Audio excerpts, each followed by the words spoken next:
In the coastal towns of Maine, fog was nothing unusual, and the residents of Portland were used to living alongside the cold, gray veils that rose from the Atlantic like the breath of something ancient and heavy. But the fog that enveloped the coast in the spring of 1842 was different. Too dense, too persistent, too silent. It hung over the town for weeks, as if waiting for something. It was in this fog that people first spoke of the skeleton of the lighthouse. Until then, Portland Head Light, the oldest lighthouse in the region, had never experienced anything truly inexplicable. Accidents happened, and storm-wrecked debris sometimes washed ashore. But the lighthouse had always remained what it was meant to be, a reliable point of light in the void. That was true until the spring of 1842, until the disappearance of the lighthouse keeper Jonathan Hale, a man of impeccable reputation who had served Portland Head Light for nearly 20 years. 2. The keeper who vanished. Jonathan Hale was known to almost every fisherman and captain passing along the coast. He was tall, taciturn, and, as later recalled, had something almost wooden about him, steadfast, immovable, with features chiseled by time, as if he belonged to the lighthouse and the Atlantic more than to people. He was last seen on March 12, 1842. Around midnight, when the fog again lay thick on the shore, Hale ascended to the upper platform of the lighthouse. His assistant, a young man named Robert Mills, claimed to have heard footsteps on the metal stairs, followed by the creak of the lantern room door, and then nothing. The next morning, Mills went upstairs, only to find the keeper gone. The lighthouse lamp still burned, its glass polished as always. No signs of a struggle, no trace at all. Only one strange detail stood out. The door to the upper platform was wide open, although the night had been windy and Hale had never, under any circumstances, left it unlocked. 3. Searches that revealed nothing. Over the next 2 days, the Coastal Guard, local fishermen, and even several Portland volunteers combed the cliffs, waters, and coastal forests. Nothing. No shipwreck had occurred that night. No footprints on the rocks beneath the lighthouse. No blood, no torn clothing. No marks in the sand except those already there. Hale had vanished as if into thin air. Newspapers reported it briefly, without detail. Lighthouse keeper missing, presumed to have fallen from the cliffs in the fog. But the sea had been calm that night. The fog was heavy, but not dangerous, and most puzzling. If Hale had fallen into the water, the waves would have washed his body ashore, as they always did. Yet no trace was ever found. 4. The first witnesses. A week after Hale's disappearance, a small cargo ship, the Caroline May, docked in Portland Harbor. Its captain, Andrew Blythe, a quiet and superstitious sailor, told a strange story in a tavern.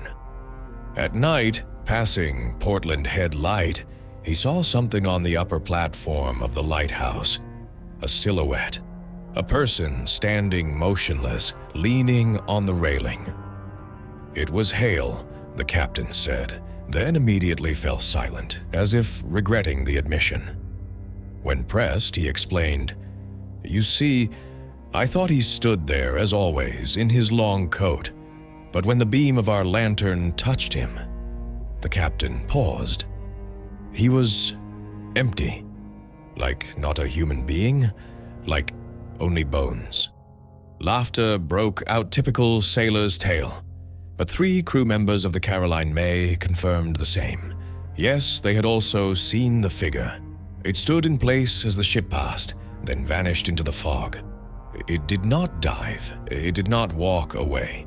It simply disappeared, as if torn apart by the fog itself. 5. The legend spreads. Within days, new reports emerged. One, fisherman Tom Drayton, claimed he saw lights on the lighthouse top at night, but the light moved, as if someone carried it back and forth. 2. Woman from Cape Elizabeth, Ellen Farrow, swore she heard at night a hollow metallic tapping, as if someone were running a bone along an iron beam. 3. Young sailor Henry Benson said he saw a figure at the foot of the lighthouse, entirely white, as if glowing through the fog. But when he approached, nobody was there. All these stories could have been dismissed as imagination, fog, and fear of the Atlantic's unknown, if not for one chilling detail. Every witness who described the figure said they did not see a human being, but a skeleton, as if entirely stripped of flesh. 6. Jonathan Hale's secrets. Typically, missing lighthouse keepers are not unheard of, but what emerged after Hale's disappearance shocked even those who had known him for decades. In an old drawer beneath the stairs, Hale's personal journal was found. Most pages contained the usual logs of weather, ships, and maintenance, as expected. But the final entries were different. Entry March 3rd, 1842. Again, heard footsteps by the stairs at night. I go up, no one there. Mills sleeps. The wind is quiet, too quiet. Entry March 6. Saw a man on the cliffs today. He stood motionless until I called out, then vanished into the fog. Let Mills check in the morning. Entry March 10th. The fog does not lift for the third night. I hear a knocking, as if someone is rapping on the wall, or something bony. Last entry, March 12th, 1842. If I disappear, do not search for me in the sea. It has nothing to do with this. He calls me upstairs. Tonight I go.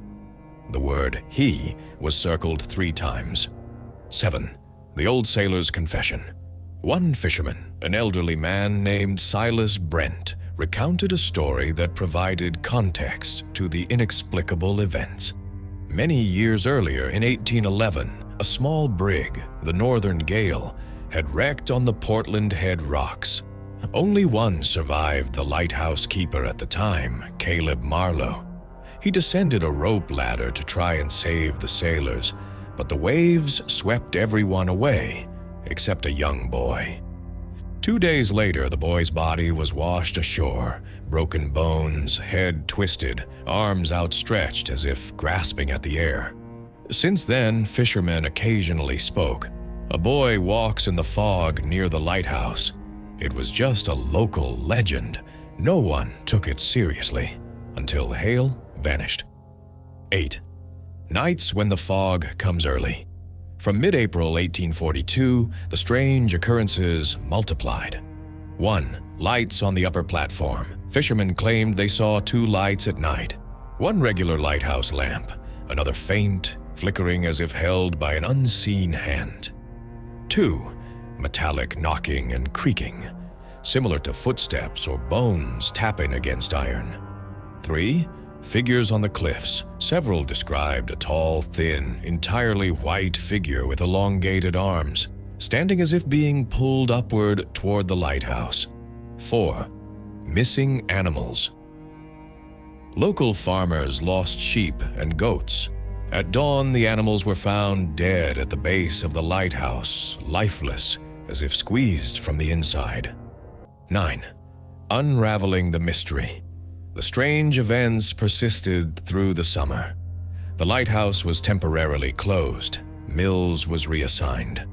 2 new keepers, Josiah Flynn and Matthew Grinton, took over. Soon the story reached Elder Rowley, a journalist known for investigating unexplained events. He did not believe in ghosts or legends, but his notes discovered in the 20th century say otherwise.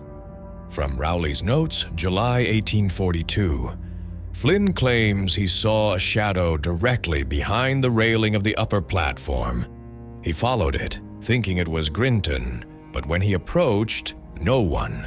Only fog that seemed to take human shape and then dissolve. Grinton says he heard tapping in the wall, 3 beats, pause, 3 beats. He thought it was me, but I was outside. On the 3rd night, he heard laughter, high-pitched, thin, not human. 10. The night everything revealed itself. At the end of August, the culmination occurred. Flynn and Grinton were on duty when the fog thickened unusually fast, twisting around the lighthouse like a dense vortex. The lamp barely penetrated the white veil. Suddenly, Grinton shouted, "Someone is up there!" Flynn rushed up the stairs. He heard movement above, slow, deliberate steps, as if someone walked without joints. At the platform, he saw it. A figure, tall, thin, white, made entirely of bones and fog.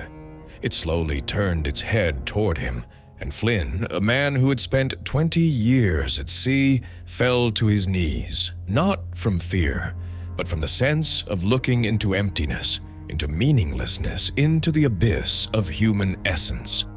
The figure raised a hand, pointing to the lighthouse door. Then it dissolved into the fog, disappearing as silently as it had appeared. Flynn and Grinton descended, and the door was wide open, though they were certain it had been locked. 11.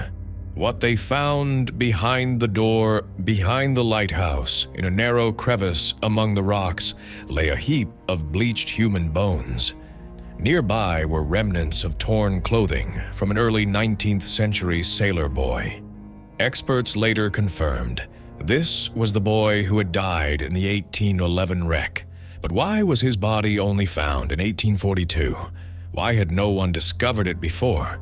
And why did the figure in the fog point precisely to this crevice? No one knew. 12. Authorities' decision. After this incident, authorities decided Portland Head Light would be temporarily closed. The skeleton was buried at Cape Elizabeth Cemetery. Locals hoped the spirit would finally rest, yet the legend lived on. 13. Witnesses after 1842. Even decades later, lighthouse keepers reported children's laughter in the fog, soft footsteps on the metal stairs, white figures on the railing, tapping like bones, the upper platform door opening by itself. Some sailors claimed to see 2 figures on the platform, one ghostly and thin, the other stronger, resembling Hale, as if the keeper and the boy finally met. 14. Conclusion. Today, tourists visiting Portland Head Light see a beautiful lighthouse, one of the most picturesque on the East Coast. Few know that in 1842, the lighthouse stood empty for nearly half a year, its light extinguished for the first time since construction. But old Portland sailors still say, when the fog is too quiet, it listens to you. When it is too thick, it watches you. And if, at night, you see a figure atop the lighthouse, tall, thin, white dew, not approach. Sometimes fog carries more than moisture. Sometimes it carries memory. Memory that refuses to leave.